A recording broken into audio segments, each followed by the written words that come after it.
Well, welcome to another week of CrossFit group programming rundown with Coach Josh. So, want to give you guys a little bit of heads up. We've talked a little bit about this, kind of the expectations as we move into October. I'll put this also into kind of our bigger email for the week, but wanted to get this out to you guys just for on the video side of things. There's a few areas of focus that we're going to have in the month of October. One of those pieces is going to be we've done some overhead squat and we've done some front squat and we've also done some bench press work in our September work and kind of this transition phase. And that time was to allow us to just kind of touch on the movements a little bit and kind of feel them out. In October, we're going to incorporate some strength work with the clean.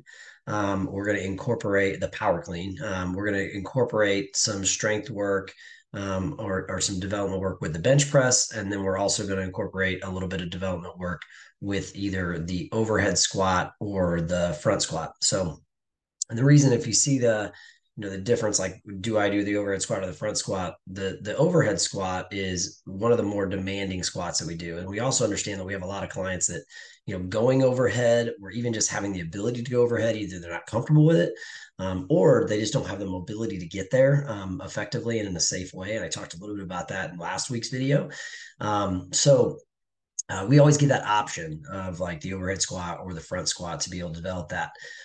Something else that you're going to see is you're going to see kind of a newer or a little different way that we're gonna run these reps, and they're somewhat called waves. And so some weeks you may see where we're going to do like a lot of sets, but they'll kind of start light and build a little bit, and then go and then build a little heavier, so they have a bigger chunk. This week, what you're going to see is you're going to see some volume accumulation in there to where like when you do the cleans, we're working on actually cycling the power clean like you might see in a workout setting, in a conditioning setting.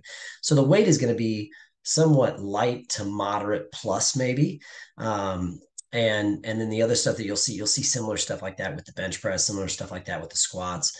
But those are kind of going to be our focus points on the barbell this month, is really kind of developing those few areas of the lifts. Understand and remember, when we focus on some of these things, it's not this like we don't run a true like strength, cycle through something a lot of times because we want to be developing all the areas of our fitness, but it's okay in times to have a little bit of a focus on certain movements. And what I believe is like if we only touch on these things in a randomized fashion or in a way that like you just don't get consistency at it, well then we don't get an opportunity to grow in that piece there. Most of us don't have a training history or a training age that allows us to just touch on a movement 1 month and not touch it for six months and then continue to develop. Now, the beauty of CrossFit is because we do constantly varied functional movement and we do a lot of multi-joint movements, is a lot of times just by exercising in the other workouts that we do, you see these other numbers kind of climb up regardless of doing the lift. But when we're working on developing technique, developing true strength, we got to touch on it a little bit more often. So you're going to see this 5 week phase. We're just going to touch on these movements a little bit more often in the 5 weeks. So you saw that as well, like when we did the Olympic lifts in the summertime. So, all right. So on Monday, we're starting off the work with actually some skill work and some skill development time on the single leg squat. And I was just sharing this with we had a SIUE student that came in and shadowed with me, good friend of our family. And he came in and was just shadowing with me. And I was talking through him how I was modifying and adjusting our workouts for the week and what we were doing there. And, some of the stuff that we do, and I told him this, it's like it's some of the stuff that we do, it's not for when things go right. It's sometimes for when things go wrong.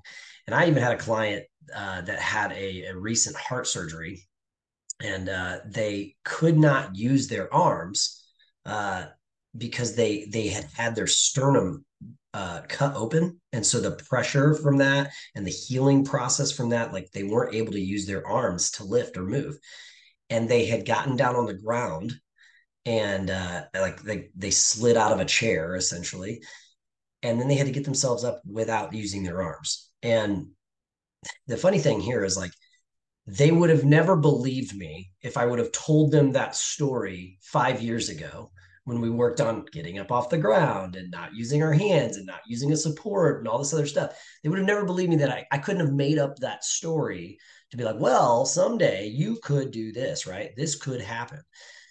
But so often we look at certain things that we're doing and we're like, yeah, like I don't even know why I'm doing this, or why would it matter that I need to be able to stand up with one leg instead of two legs? Well, guess what? If you have a knee surgery or break an ankle, or I had a client recently that tore their ACL. They didn't have use of the opposite side, but they still had to do things like get up out of a chair or off the dang toilet, right? And so having that single leg strength is extremely important. So you might see us, some of our clients do what we call a pistol squat, which is that single leg squat in a competitive style or a workout style. But ultimately, being able to, we're going to have a lot of modifications to this, and being able to push off and stand up out of a seated position or get down into a seated position with one leg is a valuable skill to have when you need it. Okay.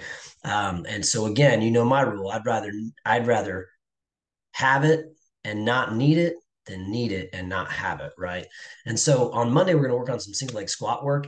Then we're going to take that single leg squat work potentially, if you want to, or you can do some air squats, and then we're going to go into a conditioning workout. The conditioning workout, it's going to be in every 3 minutes for 5 sets. You're going to have a 1 minute break between sets. But you got 50 double unders or 75 single unders, 20 cal on the bike or 15 cal on the bike, depending on, guys or gals there. And then you're going to, with that remaining time in that 3 minutes, you're going to have either a max air squats with the remaining time, or you can do one of the single leg squat progressions, or someone who's a little bit more advanced might just do those pistol squats. But you're going to be able to choose your squat there. So if you want to just do the double leg air squat for the workout portion, fine, that works. If you want to practice or do one of the single leg squat variations that you worked on in a little skill time, you'll have that opportunity as well. So that's on Monday. I really like that workout from the structure standpoint, but also just from the functionality standpoint there. On Tuesday, we've got some of that strength work I was talking about. So we're gonna do a power clean, okay? But it's going to be an 8-6-4. So eight reps on the first set, 6 reps on the second set, and then 4 reps on the third set. And you'll have a couple build sets in there. But during the 8, 6, and 4, what we're working on is cycling the barbell. So we're gonna talk to you about being able to go into the next rep consistently and a little bit quickly, like you would in a conditioning workout. So the weight will be indicative of that, right? So we can't, it's harder to do that with a lot of heavy weight. So we're going to have some time to build on this month, but I want you guys to think about, moving weight in a cycling fashion, not necessarily in like a heavy 1 rep max fashion. So again, doing some of that strength work there, and we're going to utilize that strength time to kind of determine where we're at for like our workout weight too. Because in our workout weight, now we can get a little heavier here because we're going to do less reps, but we're going to do this 8 rounds for time. So this is kind of, we're doing this with 8 rounds, but low volume. Okay. So the overall rounds seem big, but the volume is very low. We're going to do 3 hang power cleans, 6 toes to bar, and then 9 up down over bar. Okay. So the up downs over bar. So you're doing like you're up down and then you're going to jump over your bar or step over your bar. Some people look at that as a more complex movement, and it can be, and you can do that quickly. But also, when we do an up down and then do the step over the bar or the jump over the bar, it actually slows down the cycle rate. You can do up downs faster than you can do up down over the bar. And so it's the tempo of the workout that we're adjusting here. Yeah, you can make it hard and you can get a little crazy with it, but ultimately what we're looking at is just slowing down the tempo of this or the cycle rate of the rep, because the rep takes longer. So that's a 3-6-9, 8 rounds for time. That one's a kind of our highest RPE day. That's a 9 on the RPE. So that one we're moving a little bit hotter on. That is definitely a heavy day for a workout type when we're talking about like the strength side. Anytime we have a strength piece, usually there's a heavy piece to it. But also the power cleans in the workout should be a little heavy too. So we're focused on moving a little heavier there. So it's a weightlifting focused workout. The other two movements in there are really just, some body weight gymnastics type things, but they shouldn't take away too much from the hang power cleans, which should be the heavy piece there. On your RPE on the strength side, it's a 6. Okay, so again, the heaviness of the strength stuff is not that crazy. So just be mindful of that. Something else you are also going to see this week is we haven't seen this in a while. I haven't had those in there, but you'll have a couple of optional extra credit opportunities this week with some accessory work post workout. Again, those are just things like if you have a little time after the workout and you want to do some more of that, we have our normal cool downs in there, but this would just be extra credit stuff. So you'll see a couple of those pop into your programming this week. Haven't had those in a few weeks, so I'm going to highlight that. On Wednesday, we got a 15-minute workout on Wednesday. This is an RPE of 8. Okay, so again, a little bit lower key than the day before. But on this workout, we're going to do, we have a 15-minute running clock. Every 2.5 minutes, okay, you have a little piece that you have to complete outside of this rowing. So you're going to do a max cal row for a 15-minute clock. But every 2.5 minutes, okay, so there'll be 6 intervals of that during the workout, starting at 0, and then at 2.5, 5, 7.5, 10, and then 12.5. Okay, you're going to have a round of push press in there. So you have to, start with push press really before you get off the rower. We're going to do 14 push press. Then in round 2, at the 2.5 minute mark, then you have 12 push press, then 10, 8, 6, and 4. So it's going to progress down. Now, this is a lighter push press. So the top weights for the guys we're looking at here is probably no more than about 95 pounds. Top weight for the gals, no more than about 65 pounds. And so that means that if that's the top, we're working our way down from there. But you want to be able to do those push press pretty consistently unbroken, especially like that first 14 set and 12 set might be rather difficult, but the descending reps accordingly should allow you to keep that barbell moving unbroken throughout. So we've got that going on. It's max cal row, all right, but you have these push press that sneak in there too, okay? At the end, we'll have a little cool down there as well. And then on this one here, the big thing here is workout type for this is effort, right? So that means that we're doing something that we can be consistent on our effort on. So when I think about that, when I get on the rower, I want to make sure that I'm consistently pushing at the same strokes per minute, maintaining my damper setting. My damper setting on this one is going to be probably a little bit lower because I want to pull powerful, okay, but then a smooth return to allow me to turn those calories over with the least amount of pulls possible. So got that happening on Wednesday. Again, when you're looking at the RPE sub max on the loading and the heavy pace feel, like it should not be this crazy heavy push press thing. The meat and potatoes is like, it's almost like you're going to get that heart rate up from the cardio, and then you're going to have to just keep that breathing consistent on the push press. On Thursday, we're gonna do a little mover day. Okay, so on the mover days, remember, like, it's a little bit of active recovery just because like we've had 3 difficult workouts throughout the week, so we kind of take a little bit of time on a Thursday to kind of deload the body a little bit. Our RPE on this workout is 5. Okay, it's an RPE of 5, so that means it's a pretty low key day. 25-minute EMOM. So we're doing an EMOM style on this 25-minute mover. We're working for 45 seconds, resting for 15 seconds. So really that 45 seconds of work should be shutting that down, and then getting ready for the 15 seconds should be your transition to the next movement. We've got some cardios of choice here. So like minute 1, you've got a cardio choice number 1, and minute 3, you've got a cardio choice number 2. I encourage you to do 2 different cardio pieces. So like alternate between the bike and the rower, or, go, do a 45-second run, which might be just that 100-meter run. Or you could do maybe a shuttle run in the class space there. So you've got some options there on the cardio. You can get on the skier, whatever it may be, but choose 2 different cardio options if you can. Strict pull-ups in minute 2. This can be modified to a lot of different things, right? It might be a standing pull-up, it might be a strict ring row. You can kind of choose your adventure there, but we want a strict pull there, okay? And then minute 3, like I said, cardio choice number 2. And then minute 4, dumbbell rows, okay? So you're doing that bent over row. You could do a single arm dumbbell supported row. You could do an upright row, like some sort of a row on the back there. And then the last thing is going to be a single dumbbell alternating dead bug. So that's where we're holding the dumbbell out. We've done this with like banded dead bugs. I've done it with barbells and dumbbells before with some of my other clients. But you're holding the dumbbell in that outstretched arm, and then you're doing the alternating leg work with the dead bug action there. So that is a day for an optional extra credit piece. Again, that's something you would do after class time.